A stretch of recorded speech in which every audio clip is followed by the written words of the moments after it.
If you want access to bonus episodes, reading lists for every series of Empire, a chat community, discounts for all the books mentioned in the week's podcast, ad-free listening, and a weekly newsletter, sign up to Empire Club at www.empirepoduk.com. Anyone can follow. It takes something special to be an original, which is why the 2025 Lincoln Navigator SUV arrives with new ways of surrounding you in luxury, including the ultra-wide 48-inch panoramic display and the multi-sensory Lincoln Rejuvenate experience. A true original never stops evolving. So meet the 2025 Navigator, the original that's all new and better than ever. Learn more at Lincoln.com. Lincoln and Navigator are trademarks of Ford or its affiliates. This podcast is brought to you by Carvana. Carvana makes car selling fast and easy from start to finish. Enter your license plate or VIN and get a real offer in seconds, down to the penny. If you accept, Carvana will come pick up your car from your driveway. Or you can drop it off at one of our car vending machines. Either way, you get paid instantly. It's fast, transparent, and 100% online. Car selling that saves your time. That's Carvana. Carvana. Pickup fees may apply. You don't technically need this car. You say that out loud to yourself. You say, I have no space. You say, I'm just looking. Then you click. Then you zoom in on photo number 87 and whisper, oh no. Then you text a friend, the one who always enables you. You say to yourself, this is the last one, knowing it is not. You don't need this car.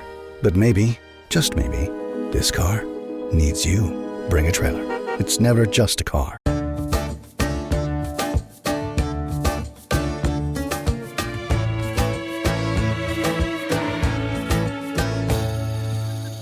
Hello and welcome to Empire with me, Anita, Anand. And me, William Dalrymple. And I'm delighted to say we are joined once again by the brilliant Eugene Rogan, author of The Arabs and the Fall of the Ottomans. In the last episode, Eugene, we were talking about the simmering tensions that existed and the way in which the Ottoman Empire was not in favour of any kind of nationalism at all, because it was basically a signal of the end of the Ottoman Empire. If you had places breaking away and having their own identity and not referring to the centre, that would be it for them. And we are talking largely about World War I in this episode, which will inevitably lead to the end of the Ottoman Empire. So can you paint us a picture of this region on the eve of war? What is actually happening and how much are they aware that the war is going to affect them? Well, in a sense, for the Arab world, the First World War was going to bring certain transformative realities home to roost. So the Ottoman Empire, which had for 4 centuries been the only state they'd ever known, would fall. And national identities would emerge to carve the region at the same time that European imperial powers are going to be defining their own interests in the Eastern Mediterranean. And through all of this, the position of the Zionist movement was going to get an unprecedented boost when it received an endorsement from one of the great powers of the world. So really, the First World War is the great transformative moment that takes us from the old world of the 19th century and propels us forward to what would be the nation-state realities of the 20th. Eugene, how far do you think anyone in the region was aware what was about to hit them? Was there any sense that they were on the eve of this major transformative step, or did the whole thing come out of the blue? Because it wasn't a given that Turkey would join the war at all, was it? It was a series of missteps, partly by Winston Churchill and seizing of an Ottoman warship in Tyne and Wear by the British that made Turkey join the war, which is something that could easily have been avoided in other circumstances. Oh, and I think that maybe Russian threats on Turkish territory. Remember, the Russian Empire had set its eyes on occupying Constantinople, the Ottoman capital. So there were drivers for the Ottoman decision to enter the First World War, but the Arab world had nothing to do with it. And for the Arab citizens of the Ottoman Empire, they were furious that the state drew them into a war in which they had no cause, and they were terrified because for the first time in their modern history, they were going to go to war with the greatest powers of the age, Britain, France, and Russia. And the first thing that happens in the summer of 1914 is the call for conscription as young Arabs were being drawn into the Ottoman army with great fear and great foreboding. But no, they had no idea of what lay ahead. No country going to war ever does. If they were to win that war, their situation coming out of the war would have been strengthened. But were they to lose the war, they would lose control over their land, their lives, their territory. Well, one of the things that is on the horizon is something we've covered in a previous empire season on the Ottoman Empire, and that is the Sykes-Picot Agreement of 1916, where James Barr ably held us by the hand and took us through what was a division of a map with crayon, lines in the sand, he called it. So just to remind you, this is a time when the British promised the Middle East to 3 different parties during the war. The French with the Sykes-Picot Agreement, they also have an understanding with the Sharif of Mecca, certainly something that T.E. Lawrence thinks that Britain is going to honour, Lawrence of Arabia. And you also have a promise made to the Zionist movement. I mean, this is, again, these fissures and these deals that are being made at the same time to 3 different parties are never going to end well. There's also, of course, a sense of the British promising themselves a slice of the cake. Eugene, they promised themselves Mesopotamia in Sykes-Picot, don't they? And also in this correspondence that takes place with the Sharif of Mecca. Absolutely. I mean, we use Sykes-Picot as a shorthand for a diplomatic process that really went on right through the 4 years of the First World War, where I think Britain, France, and Russia, the Entente allies, were really concerned about achieving a balance of imperial power rather than trying to create a stable Middle East in a post-Ottoman world. They didn't even think of the Middle East as a region in its own right. They were really concerned that should they come out of the First World War victorious, they wouldn't then fall out among themselves over imperial claims to Ottoman territory. And in a sense, by the time you get to Sykes-Picot, you've already had one agreement struck between Britain, France, and Russia in 1915, the Constantinople Agreement. You've already had the promise to the Sharifs of Mecca to establish an Arab kingdom in return for an Arab revolt against the Ottoman Empire. And then you have Sykes-Picot, where Britain and France actually want to start putting real lines down on exactly what territory they're promising each other. And this process will continue as Italy, Greece, other powers are drawn into the war, and it kind of culminates in the Balfour Declaration, where the Zionist movement comes into the discussion. So it's a shorthand for a partition diplomacy that was one of the diplomatic features of the First World War. Now, in terms of actual action during the First World War, we had an episode with you, Eugene, in our Ottoman series on Gallipoli, when Churchill has this idea of invading the Gallipoli Peninsula, and it's a famous and catastrophic failure. What is happening in Palestine during the early years of the war? Because the British are in Egypt, aren't they? Palestine is basically on the front line, but there's no action in the early part of the war. Is that right? Well, there is action, and the action really causes the British concern. The frontiers of Egypt with Palestine are at the extremity of the Sinai Peninsula. But the British, recognizing that there is no water in Sinai, you cannot post troops to Sinai, chose to defend Egypt from the Suez Canal. So basically, the Ottomans had free run over the Sinai Peninsula, and they chose twice to try and cross the peninsula to threaten the British position in Egypt. The Ottomans hoped, in so doing, they might provoke a jihad among Egyptians against the British. There had been this call for the First World War to become a jihad, and I think that they hoped that Muslims would respond with more enthusiasm. But for the British, the critical thing was the Ottomans had massed enough soldiers in Palestine to threaten the Suez Canal. They learned through this that if a hostile power held Palestine, the British could not guarantee the security of the Suez Canal. The second attack by the Ottomans, they pulled cannons to within 5 miles of the canal and were able to fire artillery very precisely on Allied shipping in the canal. So it really hammered home the point that the security of the canal lay in Palestine, with the first available water resources lay in the wells of Beersheba and Gaza. You mentioned, Eugene, this hope that a jihad would break out in Egypt. This was actually the Germans who were allied with the Turks. They had an active policy, I think, in Persia too, didn't they, to try and provoke a jihadi uprising against British interests. This was part of a wider German plan, or am I right about that? You are, and I think many view Max von Oppenheimer, a kind of Orientalist agent who'd lived for years in Cairo and got the ear of the Kaiser, as having planted the seed of this idea, which really is one of the foundations of Germany's alliance with the Ottoman Empire in World War I. The Germans knew the Ottomans were weak militarily, but believed that through the Ottomans' involvement in the war, it could lead to colonial Muslims rising up in India, in North Africa and West Africa, and in the Caucasus to undermine the Entente war effort in their empires and then lead them to collapse on the Eastern and Western front of the First World War itself.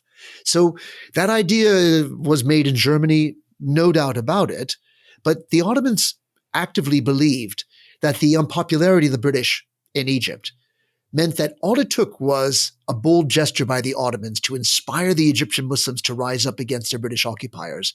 And you might see a movement that could begin to defeat the British. And on the other side, you have the idea which Lawrence is encouraging the Arabs to rise up and seize power for themselves and throw out what Lawrence is calling their Ottoman Turkish occupiers. Are many people in this region enthusiastic about that idea? I mean, we've all seen in the movie Lawrence of Arabia, making these wonderful speeches and encouraging the Arabs to rise up. But do you get the impression that in towns like Nablus, and particularly a town like Gaza, that many people are up for Lawrence's idea, that they regard the Turks as oppressors and look to the British as liberators? It's an interesting question, and we don't have many documentary sources, but there's a wonderful diary by a notable of Jerusalem named Ihsan Turjman. And he was a literate, well-educated man, and his friends were as well. And he talks about discussions with his friends about what the beginning of war held for Palestine. And they seemed to converge around the idea that this would lead to a British occupation. And then they just wondered what Palestine's future under the British might be. That already in 1914. It's interesting because I think at the outbreak of war, Palestinian notables were actively concerned about what their future might be. And if we take just the example of the diary of one notable of Jerusalem in the Ottoman army, Ihsan Turjman, his circle of friends would gather regularly and talk about politics. And they imagined that the British would invade Palestine and take it over. And they were concerned about their future under British rule just because the British in Egypt hadn't really looked an attractive proposition for Arab people. So when the Sharif's revolt in Mecca is announced in 1916, Turjman responds with great enthusiasm. And he wishes that movement well, and he hopes that it will lead to the liberation of the Arab peoples. But I think on the whole, the Sharif's appeal did not really fall on fertile ground. Most in the Arab world were so wedded to the Ottoman order, they could not imagine a future without the Ottoman Empire. And they knew that any disloyalty to the Ottoman Empire could lead to massive retribution.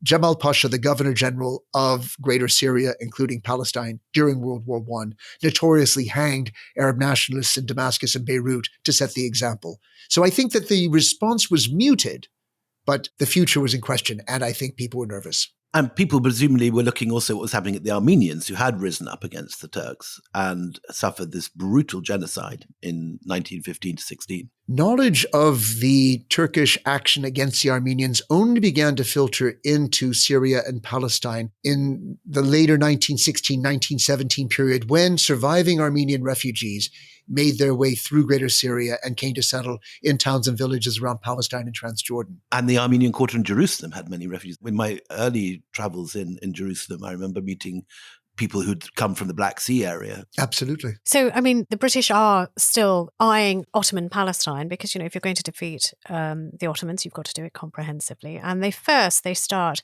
operating out of the Sinai border town that we have come to know the name of very well, Rafah, in January 1917.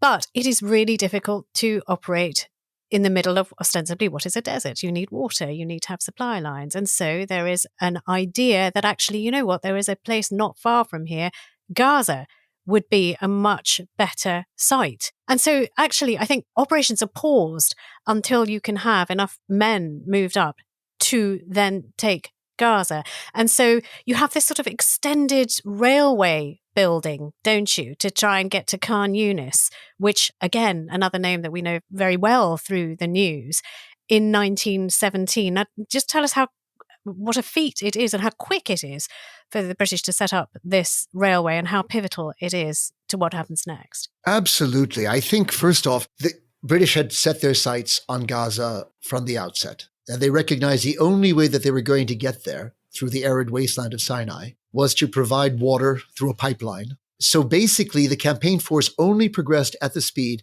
at which they could lay a pipeline and a railway, because modern armies needed provisions and supplies. If you were to carry the heavy ordnance of modern warfare, artillery, ammunition, the works. So really, across 1916 and into 1917, you had this frenzy of laying a railway, laying a pipeline, and advancing British troops at the pace that the infrastructure was going down, while being harassed by Ottoman forces who were taking advantage of British exposure in Sinai to try and inflict casualties on them. You say British forces. Now, who are those British forces? Where I live in Delhi, we have a plaque very near our house which says, from this village of Meroli, 200 or 300 young men went off to fight for the British Empire in the Middle East. Are many of these British forces actually Indian? Yes, good point. Certainly, a number of Indian units are involved in the Egyptian Expeditionary Force, as the Palestine campaign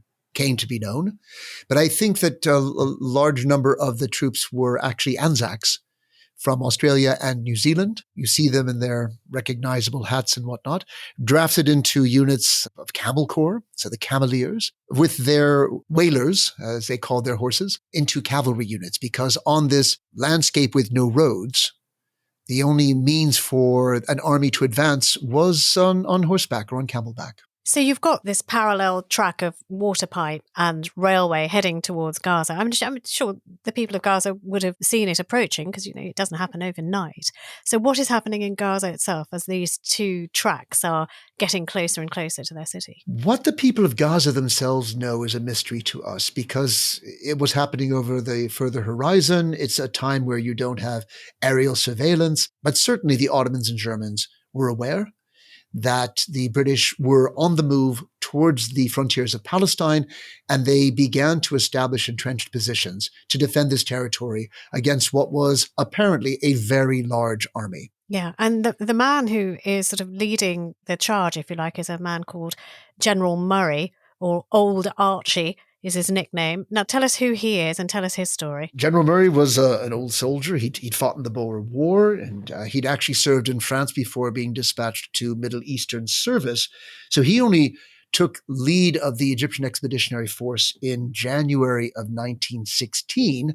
And all you could say is he was a very conventional soldier whose experience in the First World War suggested he was the kind of general that was leading to the frontal assaults that led to such high casualties. And so he would do in Gaza. Well, he was used to high casualties.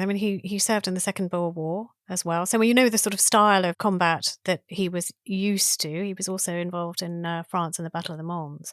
So at what point does he decide that the only way we are going to take Gaza, we need Gaza, there's no question that we're not going to take Gaza, is to lay siege to Gaza? And I think we have to give Murray a little credit, because history's not been kind to his memory, that in the First Battle of Gaza, he did lay out a victorious battle plan. They were delayed by fog when on the 26th of March, 1917, they launched their battle. They were forced to delay until noon, an assault that they'd expected to take place first thing in the morning, just because they had fog. They didn't have the visibility they needed to prosecute the war. And the other thing is, we forget our methods of war today mean that instant communication is part of strategy. They had none. And they were sending troops around a wide circle around the city of Gaza. And as it turns out, they were literally on the cusp of defeating Ottoman positions in Gaza to take the city. But they were very nervous because this was literally a horse-ridden cavalry making war in a very arid zone where if they did not get to water at the end of the day, their mounts would die. A day of battle for a horse means it must be watered or it will die. And so while they were on the verge of taking Gaza, the commanders did not know and feared that having started late, they hadn't gotten far enough, and they called the troops back. And retreating under fire is the worst situation for an army, and the British army suffered terribly, turning the First Battle of Gaza from the brink of victory to the despair of defeat. Eugene, we've talked about who the British troops are. Many of them, as we said, are Indian and Anzac. Tell us about the Ottoman troops. Where are they from? And many of these men, I think, are veterans of Gallipoli, aren't they? Including some of their commanders. Absolutely. And we have diaries and memoirs of several soldiers who served in both Gallipoli and were on the defense of Palestine. And they were very proud of their record of having driven the British and French out of Ottoman territory in Gallipoli. When these soldiers drove the British away from Gaza, they felt they'd given the Brits a good drubbing and that the Brits would never dare take them on again. And you've got, as you say, General Murray getting a real drubbing in the press and being blamed for this sort of catastrophic failure of British troops having to withdraw under heavy fire. A second British assault on Gaza takes place. How long after the first, and how is it different to the first? Well, poor Murray was, in a sense, a victim of his own braggadocio. Rather than acknowledging how badly the campaign had gone in the first Battle of Gaza, he claimed to have suffered fewer casualties in his own forces and to have inflicted far more on the Ottomans than, in fact, he did. And so the high command, having their doubts about Murray's reports, called his bluff and said, if you did so well and the Ottomans are so weakened, then you must seize the initiative and send your troops back into a second campaign. Now, Murray, before launching a second campaign, called for massive modern arms to help make the difference, to tip the balance in his favor. So this is the first battlefield in the Middle East, that is, in which the British will use gas weapons. They get gas-tipped artillery. And they call in tanks, which have been used on the Western Front to very good effect, to put a little shock and awe into battle formations. And in this way, Murray hoped that he'd be able to send a second campaign force into Gaza that would then make the breakthrough. I know all of the subsequent criticism of Murray and, the humiliation of Murray, but are you saying at the time, in between the first and second assault of Gaza, people still back at home aren't clear that this has been a disaster for him the first time around? So they fully invest in the same man to do it again? Well, we know that the Ottomans were aware. Right, because they were shooting at them. Exactly. And there's a lovely anecdote about the Ottomans dropping leaflets to the British saying, you may have won the Battle of Communiques, i.e. claiming to have won this, but we know we beat you. Right. But this message, if it had gotten back to the British High Command, they wouldn't have trusted him to do it. They had no one else to go with. He was the commander of the EEF. And as I said, I think they called his bluff. They basically said, General Murray, if you've done so well, then go finish the job. And so on the 17th of April, a little over a month later, he was at it again, armed with terrible new weapons. And again, remember, these gas-tipped artillery shells, they were able to provide British soldiers and Commonwealth soldiers with gas masks. But of course, the Ottoman soldiers were completely unprotected. Are we talking about mustard gas? The kind of things that we saw in the trenches claim so many lives. And when you say poison-tipped gas shells, what are we talking about? Well, it was a weapon that I think had not really proven its merits in the Western Front, which might be why they were willing to part with so many shells. I think actually the explosion of the artillery probably was destructive on the gas itself. And I don't know whether it was mustard gas in those shells, but getting ahead of our story here, the shells did not seem to have had a lethal impact. Certainly the gas did not seem to have a lethal impact. Either the explosion of the shells or the winds of Gaza dispelled the gas. But the intention was there. The intention was to use the kind of weaponry that had caused such chaos and carnage on the Western Front here in a place in the desert. Okay, so you've kind of given us a clue, but let's go through it. What happens next? So, the battle plan is laid. The man in charge is still in charge, and they've called his bluff. How does it go for him? Well, everyone is calling poor Murray's bluff. And here, once again, he lines his troops up and does a frontal assault on Gaza. So he just sends his forces against the entrenched Turkish positions. Now, any scholar of the First World War will tell you that it was always the attackers who suffered the highest casualties. Defenders were dug in. They had more protection. And I think the British hoped that between gas warfare and 8 fearsome modern tanks, they would be able to overwhelm Ottoman lines. But yes, as the spoiler alert already gave away. You're telling stories like William does, and I expected so much more from you. Thank you for that vote of confidence. Yeah, I'm honored as well. I'm very proud. I mean, honestly. Well, let me tell you about the tanks, Anita. Go on. Because, of course, tanks are a magnificent target. And while I think they raise the morale of the British side, and you have lots of huzzas being shouted from the front lines as the British follow these tanks towards and over Ottoman lines, they are wonderful targets.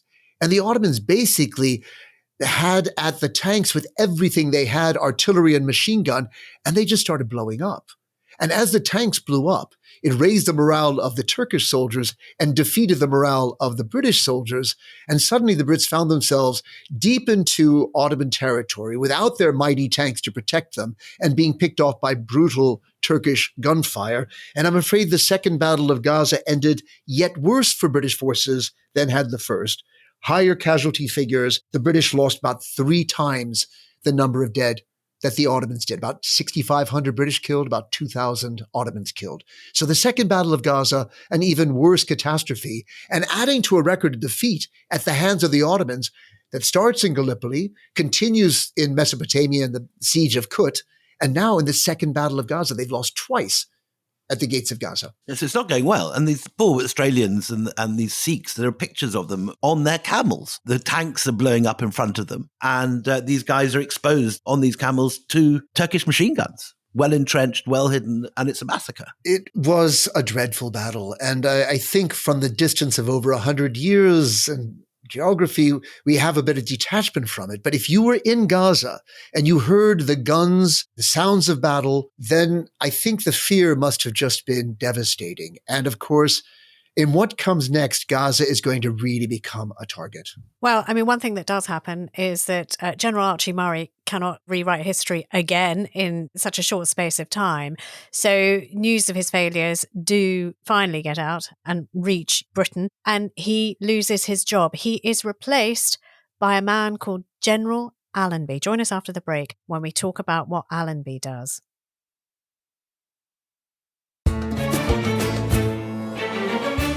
This is an ad by our old friends BetterHelp.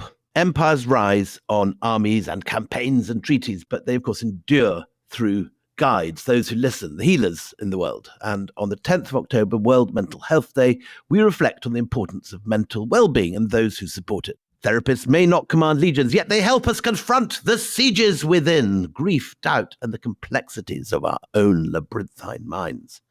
For over 12 years, BetterHelp has refined the art of connection. Sometimes a single conversation can shift an entire path. Today, over 30,000 qualified professionals work with clients worldwide. A network of counselors akin to the scholars and scribes whose quiet knowledge preserved empires long after the battles were done.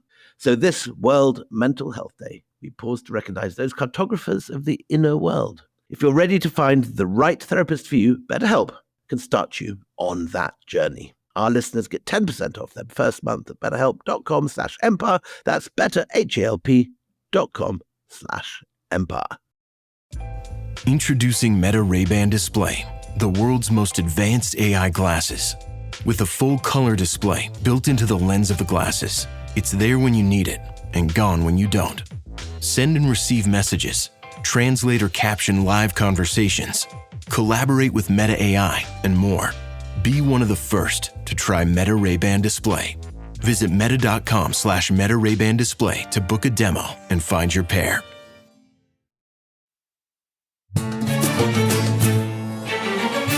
Welcome back. Anyone who has crossed from Jordan into the West Bank will have to cross over the Allenby Bridge. It's one of those old imperial place names that still sits on the map. But who was he? Eugene Rogan. Welcome back. Who was the man after whom the bridge is named? Sir Edmund Allenby was going to prove the decisive general for the British Army's efforts in Palestine. He too was an old soldier of deep experience going back to the Boer War, and he brought to the Palestine campaign a whole new set of strategies. If I were to distinguish Allenby from Murray, it's the conventional Murray who believed in the frontal assault is replaced by Allenby the trickster. He was constantly using ruse and subterfuge to fool the Ottomans on British intentions and achieve success where all of his predecessors had failed.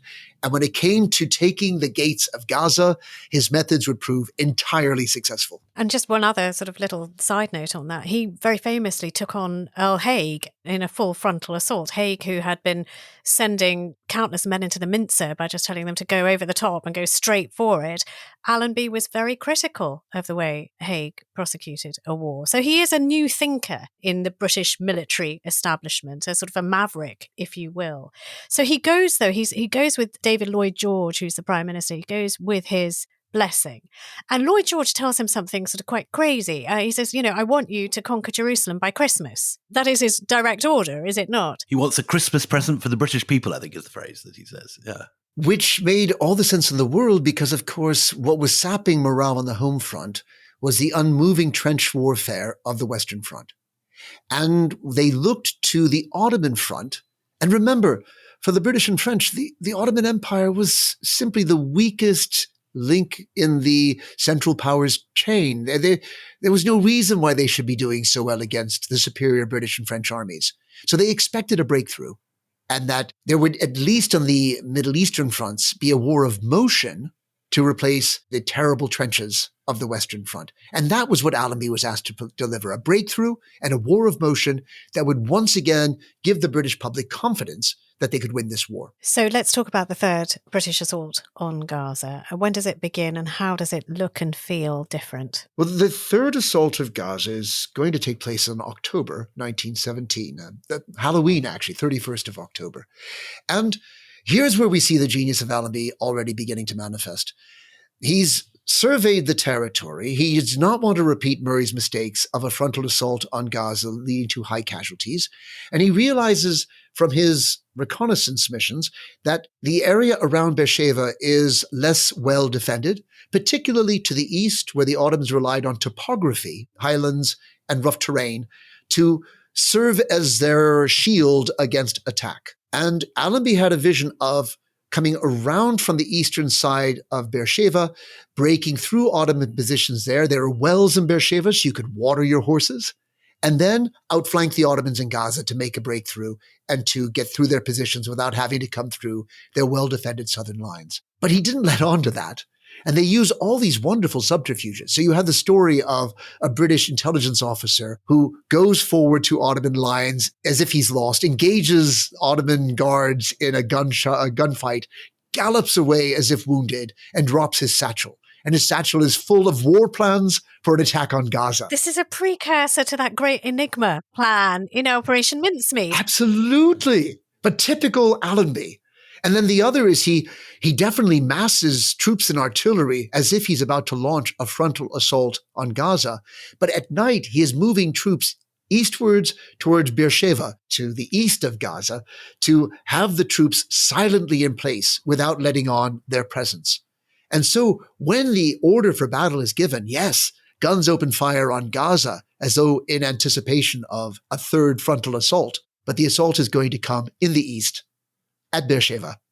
And here, the Ottomans, in less well dug-in positions, find themselves coming under a heated assault by a fast-moving cavalry that is taking up positions to threaten the Ottomans in Beersheba. You have a very nice account in your book, Eugene, from Emin Chol. He says, "We woke to the sound of artillery. We had not slept anyway." And things get very hot. They're under shell fire. And he writes, "What kind of war are we fighting? The Ottoman army has no working artillery, no functioning machine guns, no aircraft, no commanding officers, no defensive lines, no reserves, no telephone. The troops are fighting in total isolation of each other, and the morale has collapsed. Indeed, this army has none of the things it would need to win." So it doesn't sound very promising on the Ottoman side. It doesn't, but they still fight really hard, don't they, Eugene? I mean, even they may be demoralized, but they still put up a battle. No, and poor Emin Chol has been sent to defend Beersheba. All the resources he listed in his wonderful quote have been redeployed to Gaza. They're trying to protect Gaza. That's where you have airplanes. That's where you have artillery. That's where your commanders are. These poor soldiers left to defend Beersheba are just a what-if protective force. They were not there to deal with the full onslaught they faced. And even with that, they held the British back.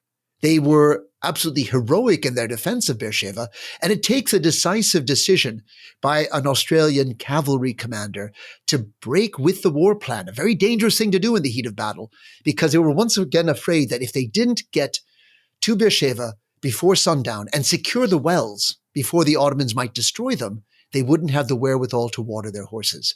And so he breaks with the battle plan and he lines his cavalry up for the charge. But the fact that something as basic as flesh and bone as my horse will need to drink is something that dictates battle plans, is something that is, I mean, just mind-blowing in this day and age where things run on petrol, diesel and fuel, but it is, flesh and blood and a horse beneath you. Okay, so what happens then? Do they do it? Well, it's one of the most romantic moments of the First World War in the Middle East, and of course romanticized by many an Australian historian ever since. But you have a mass of about 800 horse-bound cavalry who line up at the trot. When they come within range of gunfire, enter a canter. And then as they get close to the lines, they go in a full gallop. There's a terrific movie of this, isn't there? I've seen a reconstruction of this with, and it's this wonderful scene. It's like, well, what's wonderful from our end is we actually have an account of what it was like for the Ottoman soldiers. Emin Chol, in a sense, this is the last thing he will ever see. is Australian cavalry galloping towards British lines, moving too fast for the Ottomans to be able to pick them off effectively. A fast-moving target, so much harder to shoot. And before they know it, these horsebound fiends are upon them, gallop over the Ottoman lines, dismount to begin to engage in hand-to-hand combat. And it's then when Emin Chöl is himself wounded, he describes it as suddenly his vision goes black. He can feel blood pouring down his face. He doesn't know what's happened. And a comrade takes him aside to get him out of the way of battle. And he will go into captivity, and that's the end of his war. But that sight of the galloping horsemen coming towards them and the hand-to-hand battle that follows. But of course, many of the horsemen keep going right over Ottoman lines to get to the wells of Beersheba, which the Ottomans are already beginning to blow up. 2 wells blow up before they're able to stop them, but they succeed. They secure Beersheba and they secure the wells. We should say that anyone that's enjoying this wonderful description by Eugene should immediately go out and get their copy of The Fall of the Ottoman Empire, Eugene's wonderful book, which has 2 chapters on the battles of Gaza, these 3 great battles, which are some of the best historical reading I've had in preparing this series. It's absolutely gripping stuff. And Eugene may be a professor at an Oxford college, but he writes like a thriller writer. Like a screenwriter. You obviously had great fun researching and writing this. So look, now the Ottomans are going to have to fall back. So where do they fall back from Beersheba, and what does that mean to Gaza, where they have concentrated their military might and weaponry? Do they beat a path straight for there, or what is the next move on both sides? Well, the situation in Gaza is deplorable. It's hard to capture what follows the fall of Beersheba, because now the British have a line to the side of Ottoman defenses. They can outflank them, an area where the Ottomans are not defended. The forces retreat from Beersheba to fall back on Ottoman positions in Gaza. But Gaza has been bombarded by artillery from land, as well as by naval warships at sea. And the Ottomans, knowing that another battle was coming, have already evacuated the city of its civilians. So they've emptied the town out of its civilian population. And good thing they do, because the entire fabric of the city is being destroyed by artillery and naval bombardment. And so it becomes a place the Ottomans find untenable, and they begin to withdraw from Gaza under an increasingly disorderly retreat, trying to find a place where they can dig in and take a stand against Allenby's fast-moving army. But it's happened. He's broken through Ottoman lines, and he's delivered what the British High Command had asked for, a war of motion. And then the question is, how far can they drive the Ottomans back? But Gaza is now firmly in British hands, destroyed cityscape that it is. And there are pictures from this period, which you have in your book, Eugene. They look like pictures of Ypres or any of those destroyed cities on the Western Front. It's completely gutted. These enormous naval shells are just destroying the city. And so what the British have captured is not a living city full of lovely mosques and caravanserais as it was before the war. And again, there are wonderful photographs of Gaza at this period before the war in the École Biblique, currently, in fact, on show in the Institut du Monde Arabe in Paris. When one is passing through Paris, they can see wonderful images of Gaza before and after. And so what happens next, Eugene? They've captured Gaza. It's a hellscape. It's a ruin, but they don't stop. They don't. And as the British seize the initiative, they are able to drive the Ottomans, again, in disorderly retreat, right back to Jerusalem itself, where the Ottomans take the decision not to bring war to the Holy City. They withdraw from the city of Jerusalem without resistance, leaving the notables of the city to receive the British occupiers. And new lines are drawn, leaving the Ottoman forces in possession of the West Bank and Palestine to the north of Jerusalem, around Acre, Haifa, and in towards Tiberias. And these will be the lines that really separate the British and the Ottomans from, let us say, December of 1917 until the end of the war. Am I right in remembering, is this the point where Allenby actually says, I will go to Jerusalem on foot and in humility? I mean, is that the scene which is so sort of cinematically portrayed and described again and again? Is that the point where they say, okay, you know what, we don't want to destroy Jerusalem, we're leaving, and Allenby comes and takes it? Is that what it looked like? Cinematically is the right word to use, Anita. And there was a great deal of forethought that went into Allenby's entrance. So the British had sent some lower ranking soldiers to scout out what was going on in Jerusalem, and they were greeted by notables with a white flag who offered them the keys to the city. But these soldiers said they did not have such rank and standing as to accept Jerusalem. And so they begin the discussion of how and when the man who did have the rank to accept Jerusalem, Allenby, might enter. And he was very well aware that this was going to be a moment broadcast by Pathé Newsreel to the war-traumatized British public. And he and his advisors really sat down to do the spin. And Eugene, I mean, it's sort of mind-blowing, but you can still today see that footage, can't you? You can. I mean, it's available through the Imperial War Museum's website. I think you can find on YouTube the full film of Allenby's entry and the speeches of the notables accepting his new occupation of the city. But despite all of Allenby's efforts to present to the world, look, you know, we are the healers, we have come, we are going to unite, we are accepted by all religions, look at all these men of faith who are welcoming our arrival. Something extraordinarily damaging to that particular image has already been done, William, something we've talked about a lot on this podcast. Yes, on the 2nd of November, which is just 2 days after Allenby's forces have entered Gaza, in a letter to Walter Rothschild, the Foreign Secretary, Arthur Balfour, issues the declaration that will be forever associated with his name. And it's published in the Jewish Chronicle on the 9th November. And in this letter, the British government announces that, quotes, it views with favour the establishment of a Jewish homeland in Palestine. This, obviously, we know, is a whole new chapter opening in the history of this region that will change everything. Eugene, give us the background to this. What's going on and why is this being issued now? We've actually done a whole episode on this, which I think is episode 40. But for those who haven't listened to that lately, could you just refresh our memory of what's going on here? Well, I think for both the British Empire in the Middle East and for the Zionist movement, the Balfour Declaration was an absolute game changer. For the British Empire, this is, harkening back to our earlier conversation about Palmerston's age, this attempt to try and harness the Zionist movement to the benefit of the British Empire.